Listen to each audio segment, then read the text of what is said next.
as I got it from before. Oh man, that hurt.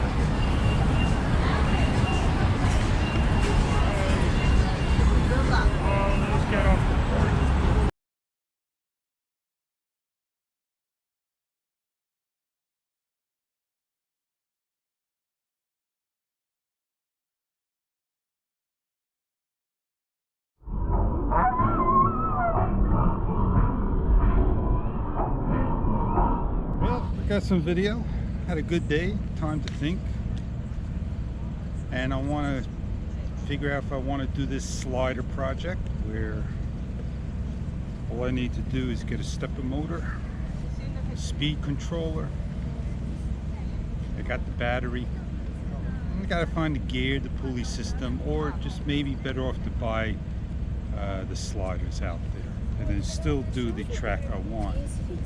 That's something that kind of interesting. And as long as I got the parts, I can make it portable. Maybe want to make it 18 inches maximum, so I could just go along and have fun with it. Let's move along and see what else is available.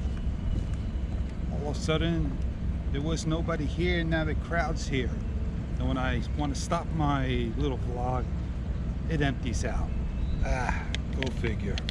It is what it is.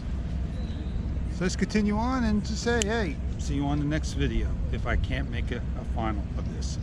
Rate, comment, subscribe.